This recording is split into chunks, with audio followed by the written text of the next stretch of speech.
Hello दोस्तों, नमस्कार। मैं आपसे इकबाल फिर से स्वागत करता हूँ आपके अपने यूट्यूब चैनल पर। आशा करता हूँ कि आप सभी स्वस्थ होंगे और मस्त होंगे और अपनी पढ़ाई में व्यस्त होंगे और अच्छे से तैयारी कर रहे होंगे। बोर्ड की तैयारी अच्छे से चल रही होगी। इसी क्रम में हम आ गए हैं विज्ञान कक्षा 10 के विज्ञान के एक महत्वपूर्ण टॉपिक जैव प्रकरण में। इसके बारे में हमने एक पिछली वीडियो में भी बात की थी और आज भी बात करेंगे। पिछली वीडियो में हमने बात किया था कि जैव प्रक्रम क्या होता है और इसके कौन कौन से घटक थे। इसमें से हमने सभी घटकों के बारे में देखा था। इसमें पोषण, श्वसन और वहन की बात की गई थी। उत्सर्जन की बात की गई थी। तो जिसमें से हमने सबसे पहले वाले वीडियो में बात किया पोषण के बारे में। पोषण कितने प्रकार के होते हैं, पोषण के आधार पर जंतु को कितने भागों में बांटा गया और मनुष्यों के अंदर पोषण कैसे होता है, इन सब चीज़ों पे हमने चर्चा की पिछली वीडियो में। अगर आपने पिछली वीडियो नहीं देखी है तो यूट्यूब प्लेलिस्ट में पड़ी हुई है, जाकर देख सकते हैं। और आज हम बात करने वाले हैं श्वसन के बारे में। वैसे श्वसन होता क्या है और श्वसन की आवश्यकता क्यों पड़ती है हमारे शरीर में और श्वसन क्यों जरूरी है, इन सब चीज़ों के बारे में हम आज इस वीडियो में जानने वाले हैं। तो वीडियो के लास्ट तक बने रहिए और आज हम बात करेंगे श्वसन के बारे में। तो सबसे पहले हम बात करेंगे श्वसन। श्वसन क्या होता है? पोषक प्रक्रम के दौरान ग्रहण की गई खाद्य सामग्री का उपयोग कोशिकाओं में होता है, जिससे विभिन्न जैव प्रक्रमों के लिए ऊर्जा प्राप्त होती है। ऊर्जा उत्पादन के लिए कोशिकाओं में भोजन के विखंडन को कोशिकीय श्वसन कहते हैं। ठीक है। अब यहाँ एक बात और ध्यान देने की जरूरत है कि कोशिका आखिर श्वसन क्यों कर रही है। ठीक है। तो यहाँ हमने बात किया कि पोषण के प्रक्रम के दौरान ग्रहण की गई खाद्य सामग्री का उपयोग कोशिका में होता है, जिसको जैव प्रक्रम के लिए ऊर्जा होती है। ठीक है। जैव प्रक्रम के लिए ऊर्जा क्यों जरूरत होती है? मान लीजिए जैव प्रक्रम में क्या आ जाएगा? चलना, खेलना, कूदना, बोलना, हंसना, बातचीत करना, लिखना, पढ़ना, इन सब चीजों के लिए हमें हमारे शरीर को ऊर्जा की आवश्यकता होती है। तो वो ऊर्जा कहाँ से मिलती है? खाद्य सामग्रियों से, जो कहाँ पर बनती है? कोशिका के अंदर बनती है। ठीक है। तो इन सब चीजों के लिए अगर ऊर्जा बनेगी कैसे? जो भोज्य पदार्थ अंदर गया है उनको ऑक्सीकरण करके, ठीक है, उनका विखंडन किया जाता है। उसके लिए हमारे शरीर में ऑक्सीजन की आवश्यकता होती है, इसीलिए श्वसन की आवश्यकता होती है और इसे ही श्वसन कहते हैं। ठीक है। अब इसमें हम देखते हैं कि ऑक्सीजन अंदर जाता है, भोजन को तोड़ता है और वहाँ पर भोजन टूटता है। उसके बाद ये सारी क्रियाएं जो होती हैं, यही जो होता है श्वसन कहलाता है। या हम ये कह सकते हैं कि श्वसन वह क्रिया है जिसमें भोजन का ऑक्सीकरण होता है, यानी कि भोजन टूट करके ऊर्जा में परिवर्तित हो जाता है। वह क्रिया क्या कहलाती है? श्वसन कहलाती है। अब हम देखेंगे कि ये जो भोजन टूट रहा है वो कैसे टूट रहा है और किन किन चीज़ों में बदल रहा है, किस प्रकार से हमें ऊर्जा प्राप्त हो रही है। तो इसको हम एक चार्ट के थ्रू समझते हैं। देखेंगे यहाँ विभिन्न भिन्न पथों द्वारा ग्लूकोज का विखंडन। ठीक है। तो ग्लूकोज को किस किस तरह से तोड़ा जाता है और किस प्रकार से काम में लाया जाता है, इसको हम देखेंगे। ग्लूकोज का जो सूत्र होता है C6H12O6। ठीक है। तो यहाँ देखेंगे हम, जब कोशिका द्रव्य में, जब ये ग्लूकोज जो होता है कोशिका द्रव्य में जाता है तो वहाँ से टूट कर ऊर्जा में किस प्रकार परिवर्तित होता है। यहाँ देखिए, ग्लूकोज को जो होता है पायरुवेट प्लस ऊर्जा में बदलता है। ठीक है। तो यहाँ से क्या होता है? ऑक्सीजन की अनुपस्थिति में या फिर ऑक्सीजन का अभाव, यानी कि ऑक्सीजन है, नहीं भी हो सकता है, हो भी सकता है, यानी कि यहाँ अभाव रहता है। और ऑक्सीजन की उपस्थिति में यह किस प्रकार टूटता है और किन किन भागों में टूट करके क्या बनता है, इनके बारे में देखेंगे। तो सबसे पहले हम देखेंगे यहाँ ऑक्सीजन की अनुपस्थिति में कैसे होता है। ऑक्सीजन की अनुपस्थिति में ये क्या होता है? इथेनॉल, कार्बन डाइऑक्साइड, ऊर्जा, ये तीन चीज़ों का फॉर्मेशन करता है। ये किसमें होता है? ये ईस्ट के द्वारा होता है। ठीक है। ऑक्सीजन की अनुपस्थिति में भोजन को तोड़ने का काम जो होता है वो ईस्ट में होता है। इसको ऑक्सीजन की अनुपस्थिति में श्वसन कहते हैं। ठीक है। अनाक्षी श्वसन या इसको कोशिकीय श्वसन में कहेंगे। ठीक है। इसमें देखते हैं, और जब ऑक्सीजन का अभाव होता है उस समय क्या बनता है? इस समय देखेंगे हम लैक्टिक अम्ल बन जाता है प्लस ऊर्जा बनती है। अब ऑक्सीजन के अभाव के उदाहरण के लिए हम देखेंगे, जैसे कभी कभी हम देखते हैं कि हमारे मांसपेशियों में खिंचाव आ जाता है, ठीक है। तो वो खिंचाव क्यों होता है, वहाँ ऑक्सीजन का अभाव हो जाता है और मांसपेशियाँ ऑक्सीजन की अनुपस्थिति में ही श्वसन कर देती हैं, जिससे क्या होता है वहाँ पर लैक्टिक अम्ल बन जाता है, ठीक है। जिससे पाँव में खिंचाव आ जाता है, पाँव में झंझनाहट होती है, हाथों में खिंचाव आ जाता है, या फिर इसको हम शुद्ध शब्दों में कहें तो टांस लग जाता है, ठीक है। तो वहाँ ऑक्सीजन का अभाव हो जाता है। ये कहाँ होता है, ये हमारी पेशीय कोशिकाओं में होता है। अब यहाँ हम बात करते हैं ऑक्सीजन की उपस्थिति में क्या होता है। ऑक्सीजन की उपस्थिति में हम देखेंगे तो कार्बन डाइऑक्साइड, यानी कि भोजन जब टूटेगा तो क्या बनेगा, कार्बन डाइऑक्साइड बनेगा, जल निकलेगी और ऊर्जा मुक्त होती है, ठीक है। तो सबसे बड़ा उद्देश्य हमारा क्या होता है, ऊर्जा बनाना, ठीक। तो इसीलिए हम देखते हैं कि जब हम श्वास लेते हैं तो श्वास लेते समय हम क्या लेते हैं, ऑक्सीजन को अंदर लेते हैं, और जब हम बाहर छोड़ते हैं तो कार्बन डाइऑक्साइड को बाहर छोड़ते हैं। तो अंदर लेते समय देखिए, अंदर लेते समय जब आता है किसी कोशिकाओं के अंदर, जब ऑक्सीजन जाती है तो वहाँ से वेस्ट मटेरियल के रूप में क्या निकलेगा, कार्बन डाइऑक्साइड और जल, ये सारी चीज़ें वेस्ट मटेरियल हो गए। तो कार्बन डाइऑक्साइड की मात्रा बढ़ेगी ना, तो वहाँ से निकलना उसका जरूरी है, तो ठीक है। तो ऑक्सीजन को अंदर लेंगे और कार्बन डाइऑक्साइड को बाहर छोड़ते हैं।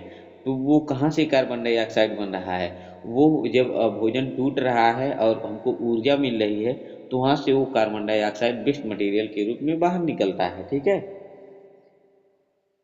इस प्रकार हम श्वसन को दो भागों में बांट सकते हैं, ठीक है। श्वसन को हम कितने भागों में बांट सकते हैं, दो भागों में। पहला जो होगा वो वायवीय श्वसन और दूसरा जो होगा वो अवायवीय श्वसन होगा, ठीक है।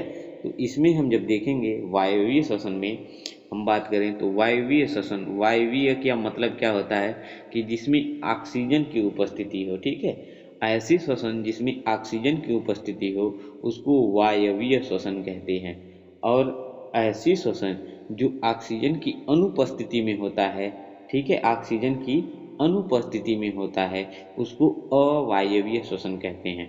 अब हम देखेंगे वायवीय श्वसन में जो होता है उसमें होता क्या है, देखिए इसमें ग्लूकोज का पूर्ण उपचयन होता है, कार्बन डाइऑक्साइड, पानी और ऊर्जा मुक्त होती है, ठीक है। और अवायवीय श्वसन की अगर हम बात करें तो इसमें ग्लूकोज का अपूर्ण उपचयन होता है, अपूर्ण का मतलब पूर्णतया नहीं हो पाता, और जिसमें एथेनॉल, लैक्टिक अम्ल, कार्बन डाइऑक्साइड और ऊर्जा मुक्त होती है, ठीक है। अब इसके बाद अगर हम बात करें वायवीय श्वसन की, यह कोशिका द्रव्य व माइटोकॉन्ड्रिया में होता है, ठीक है। ये कहाँ होता है, वायवीय श्वसन जो ऊर्जा का सबसे बड़ा स्रोत होता है हमारे शरीर में, वो माइटोकॉन्ड्रिया में होता है, और माइटोकॉन्ड्रिया हमारे सेल के अंदर पाई जाती है। तो यह कोशिका द्रव्य व माइटोकॉन्ड्रिया में होता है क्या, वायवीय श्वसन, ठीक है। और अवायवीय श्वसन कहाँ होता है, यह केवल कोशिका द्रव्य में ही होता है, ठीक। अब इसके बाद अगर हम बात करें वायवीय श्वसन की, तो वायवीय श्वसन में अधिक ऊर्जा उत्पन्न होती है, ठीक है। इसमें 36 एटीपी के फॉर्मेशन हो जाता है, 36 एटीपी प्राप्त होती है। और अगर अवायवीय श्वसन की बात करें तो यहाँ कम ऊर्जा बनती है, यह सिर्फ 2 एटीपी बना पाता है। और अगर हम इनके उदाहरण की बात कर लें तो वायवीय श्वसन में जो होगा वो मानव जो होते हैं, मनुष्य जो होते हैं, वो आप देख सकते हैं कि वायवीय श्वसन करते हैं, हम जितने भी हैं वायवीय श्वसन ही करते हैं, ठीक है। और अवायवीय श्वसन की बात करें तो यह एक ईस्ट होता है जो अवायवीय श्वसन करता है, बिना ऑक्सीजन की उपस्थिति में वो श्वसन करता है, ठीक। अब अगर यहाँ हम बात करें मानव श्वसन तंत्र की बात, तंत्र का मतलब होता है कि बहुत सारे अंग मिलकर के एक साथ मिलकर के एक ही काम को पूरा करें, ठीक है। ढेर सारे अंग मिलकर के एक ही कार्य को पूरा करें तो इस क्रिया को हम तंत्र कहते हैं। तो यहाँ हम बात करेंगे मानव के श्वसन तंत्र की बात। ठीक है, श्वसन तंत्र का मतलब जिससे सांस लेने की क्रियाएं बहुत सारे अंग मिलकर के पूरा करेंगे। इन सभी तंत्रों को एक साथ हम देखेंगे कि कौन कौन से इसमें अंग शामिल हो रहे हैं, इनको हम श्वसन तंत्र के अंतर्गत देखेंगे। तो सबसे पहले हम बात करते हैं इसमें जो होता है नासा द्वार। ठीक है, नासा द्वार यानी कि हमारे नाक के द्वार पर, नाक को ही नासा द्वार कहते हैं, और इसके द्वारा हमारी जो सांस होती है सबसे पहले यहाँ से ही खींची जाती है या फिर अंदर ली जाती है। उसके बाद देखेंगे हम ग्रसनी जो कंठ के ऊपर पाया जाता है। उसके बाद कंठ के नीचे श्वास नली जिससे होती हुई सांस हमारे नीचे पहुंचती जाती है। श्वास नली के बाद अगर हम बात करें तो वह श्वास नलिका, ठीक है, श्वास नलिका में श्वास नलिकाओं से होती हुई उसके बाद वो दो भागों में बटकी है, श्वास नलिकाओं में जाती हैं और श्वास नलिकाओं से वो फुसफुस यानी कि फेफड़े तक पहुंचती हैं। और उसके बाद हम देखते हैं फुसफुस में भी बहुत सारी कूपिका कोष होती हैं, वो वहाँ पर पहुँचती हैं और उसके बाद वो कहाँ तक, रुधिर कोशिकाओं में चली जाती हैं। ठीक है, तो इसको हम फिगर के थ्रू देख लेते हैं। तो यहाँ देखेंगे हम एक फिगर बनाया गया है, यहाँ अच्छी तरह से देख लेते हैं। देखिए यहाँ पर नासा द्वार यहाँ पर बना है। उसके बाद देखेंगे यहाँ देखिए ग्रसनी हो गया और ये कंठ हो गया और इसके बाद देखेंगे श्वास नली, ठीक, एक टक, उसके बाद उपस्थि वलय हो गया। उसके बाद श्वसन का, उसके बाद देखिए श्वसन नली से होती हुई श्वसनी से होती हुई वो फुसफुस यानी कि ये फेफड़े में चली जाती है। फेफड़े के अंदर कूपिक कोष जो होते हैं छोटे छोटे, वो वहाँ पर होते हुए वो कहाँ चली जाती हैं, रुधिर कोशिकाओं में चली जाती हैं। ठीक है, अब हम बात करेंगे मानव श्वसन की क्रिया। मानव श्वसन की क्रिया की अगर हम बात करें तो मानव श्वसन की क्रियाओं में क्या कितने होते हैं, अगर आपसे पूछा जाए तो आप क्या बताएंगे? तो यहाँ पर हम बताएंगे कि मानव श्वसन क्रियाओं में बस दो ही क्रिया होती है, एक अंदर खींचना, एक बाहर छोड़ना। तो अंदर खींचने, ठीक है, अंतः श्वसन, और बाहर छोड़ना उच्च श्वसन। ठीक है, उच्च वसन बोलते हैं। ठीक, अंदर खींचना अंतः श्वसन, बाहर छोड़ना क्या हो जाएगा, उच्च वसन। ठीक है, अब हम बात करेंगे अपने प्रैक्टिकली जब देखते हैं तो क्या होता है, अगर हम सांस को अंदर खींचते हैं तो क्या होता है, सांस को अंदर खींचेंगे तो फेफड़े में हवा भरेगी। ठीक है, फेफड़े में हवा भरेगी और सांस को बाहर छोड़ेंगे तो कार्बन डाइऑक्साइड क्या होगा, नाक के द्वारा, नासा द्वार के द्वारा बाहर चला जाएगा। ये क्रियाएं होती हैं। अब इसको देख लेते हैं नोट के थ्रू। ठीक है, कि नोट में क्या दिया गया है, इसमें हम देखते हैं कि अंतः श्वसन के दौरान क्या होता है, वक्षीय गुहा फैलती है, पसलियों से संलग्न पेशियां सिकुड़ती हैं। ठीक, पसलियों से संलग्न जो पेशियां होती हैं, ठीक, तो वो क्या होती हैं, वो सिकुड़ती हैं और वक्ष ऊपर की ओर, बाहर की ओर गति करता है। वक्ष यानी कि हमारा सीना जो होता है ये बाहर की ओर निकलता है, फैलता है। ठीक है, और इसके बाद हम देखेंगे कि गुहा वायु का दाब कम हो जाता है। ठीक, और वो क्या होता है, वायु फेफड़ों में भरती है। ठीक, कहाँ भरती है, फेफड़ों में।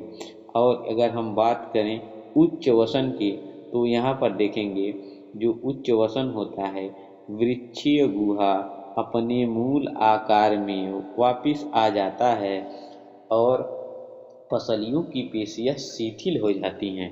शिथिल का मतलब क्या, जैसे हम सावधान विश्राम की मुद्रा में ऐसे पड़ जाते हैं। ठीक, और जो वक्ष अपने स्थान पर पुनः वापस चले जाते हैं, सीना फूला, उसके बाद जब हम सांस को बाहर छोड़ेंगे तो क्या हो जाता है, वो फिर अपने स्थान पर शिथिल हो जाता है, अपने स्थान पर वापस लौट आता है और गुहा में वायु का दाब बढ़ जाता है और वायु कार्बन डाइऑक्साइड फेफड़ों से बाहर हो जाती है। ठीक है, हमने जो बात किया कि अंतः श्वसन किसे कहते हैं, यहाँ दिया गया है अंतः श्वसन, सांस द्वारा वायुमंडल से गैसों को अंदर ले जाना अंतः श्वसन कहलाता है। उच्च वसन क्या होता है, फेफड़ों से वायु या गैसों का बाहर निकलना क्या कहलाता है, उच्च वसन कहलाता है। स्थलीय जीव के बारे में जानते हैं। श्वसन के लिए वायुमंडल से ऑक्सीजन का क्या करते हैं, उपयोग करते हैं। वे जीव जो जल में रहते हैं वो क्या करते हैं, वे जल में विलीय ऑक्सीजन का उपयोग करते हैं। विलीय का मतलब क्या होता है, इसके बारे में भी संक्षेप में जानने के लिए तो हम लोगों को इस पर वीडियो बनाना पड़ेगा, लेकिन अगर हम यहाँ बात करते हैं, विलीय का मतलब होता है कि उसमें घुला हुआ जो पानी के अंदर जितने भी ऑक्सीजन घुले होते हैं उनको वो क्या करते हैं, उनको फिल्टर कर लेते हैं और उनको उस ऑक्सीजन को अपने अंदर ग्रहण करते हैं, ठीक है। लेकिन सांस के लिए वो भी ऑक्सीजन ही लेते हैं, ठीक। वो पानी के अंदर का जीव हो या पानी के बाहर का जीव हो, वो क्या लेता है सांस के रूप में, वो श्वास के रूप में ऑक्सीजन ही लेता है, ठीक। अब हम बात करते हैं कूपिका में जो होता है वो रक्त व ऊतकों के बीच गैसों का आदान प्रदान किस प्रकार होता है। तो इसमें हम सबसे पहले अगर देखेंगे कि वायु यानी कि वायु जो होता है O2 ऑक्सीजन, ठीक है। ऑक्सीजन से समृद्ध जब हम ऑक्सीजन को अपने अंदर लेते हैं कूपिका के द्वारा, और वो कहाँ जाता है, रक्त वाहिकाओं में, ठीक। कूपिका यानी कि हमारे फेफड़ों फुसफुस के द्वारा, ठीक। वो कहाँ पहुँचता है, रक्त वाहिकाओं में। रक्त वाहिकाओं में वो जो ऑक्सीजन होता है वो आरबीसी में हीमोग्लोबिन के साथ मिल करके एचबी हीमोग्लोबिन के साथ मिलकर HbO2 बनाती है, ठीक। उसके बाद क्या होता है, ये धमनी द्वारा ऑक्सीजन जो होता है O2 ऊतकों में पहुंचती है और ऊतक में वो क्या करती है, ग्लूकोज का जो ऑक्सीजन होता है उसको ग्लूकोज से जो ऑक्सीजन होता है उसको अलग कर देती है, और वहाँ उसी ऊतक में वो क्या बनता है, CO2 का फॉर्मेशन हो जाता है, ठीक है। कार्बन डाइऑक्साइड बनता है। उसके बाद एक सेकंड चक्र और चलता है, ठीक है। ये क्या होता है, अंतः श्वसन, यानी कि ऑक्सीजन को अंदर लेना, ठीक। अंतः श्वसन के द्वारा ये अंदर चला गया, ऊतकों में चला गया और वहाँ पर ऑक्सीजन पहुँच करके ऑक्सीकरण हुआ। उसके बाद क्या बना, ऊर्जा बनी और वहाँ पर कार्बन डाइऑक्साइड का फॉर्मेशन हो गया। उसके बाद क्या होता है, सेकंड जो होता है उसमें जो दूसरा होता है, दूसरा स्टेप जो होता है उच्च वसन, ठीक। उच्च वसन में क्या होता है, इसमें हम देखेंगे जो CO2 बना है इसको बाहर ले जाने के लिए, ठीक, ऊतक में बनता है, ठीक। कोशिकाओं के ऊतक में बना, कोशिका ऊतक, ठीक। ऊतक से क्या होता है, ये CO2 जो होता है इसका फॉर्मेशन होने के बाद ये CO2 रक्त वाहिकाओं में मिल जाता है। रक्त वाहिकाओं से ये CO2 रक्त में विसरण हो जाता है और रक्त वाहिकाओं द्वारा ये कूपिका तक पहुंचा दिया जाता है। CO2 का कूपिका कोश में विसरण होता है, यानी कि इसके द्वारा एक स्थान से दूसरे स्थान पर पहुंचाया जाता है। उसके बाद ये CO2 का मोचन नासाद्वार में विसरण के द्वारा क्या हो जाता है, ये बाहर छोड़ दिया जाता है, यानी कि इसको उच्च वसन के द्वारा बाहर छोड़ दिया जाता है, ठीक है। अंतः श्वसन के द्वारा वायु यानी कि ऑक्सीजन को अंदर लिया गया और ये अंत में कहाँ पहुंचा, ऊतक में पहुंच करके, कोशिका में पहुंच करके ऑक्सीकरण की क्रिया हुई जिसमें CO2 का फॉर्मेशन हुआ और उस CO2 को बाहर निकालने के लिए उच्च वसन के द्वारा बहुत सारी क्रियाएं जिसको हमने देखा अभी कि वो इसके रक्त के विसरण के द्वारा, रक्त वाहिकाओं के द्वारा, नासाद्वार के द्वारा ये क्या हो गए, बाहर छोड़ दिए गए, ठीक है। ये छोटा सा वीडियो था जिसमें हमने श्वसन के बारे में जाना। आशा करता हूँ कि श्वसन का वीडियो ये आपको बेहद ही पसंद आया होगा और अच्छे से समझ में आया होगा कि श्वसन किस प्रकार से होता है और श्वसन में कौन कौन सी क्रियाएं होती हैं। इन सब चीज़ों के बारे में अगर अच्छा लगा हो तो वीडियो को शेयर करें, लाइक करें, ठीक है। नमस्कार और मिलते हैं नेक्स्ट वीडियो में जिसमें हम बात करेंगे वहन के बारे में, संवहन के बारे में चर्चा करेंगे। तो अगली वीडियो के लिए लाइक करें और कमेंट करें। अगर वीडियो में कुछ भी दिक्कत है और चीज़ें नहीं समझ में आती हैं तो उसके बारे में बताएं, और अगर कुछ चीज़ों में दिक्कत हो रही है उसको भी बताएं कि ये चीज़ें अभी इसमें सुधार करने की ज़रूरत है, उसके बारे में भी सोचा जाएगा, उस पर भी वीडियो बनाई जाएगी। तब तक के लिए धन्यवाद।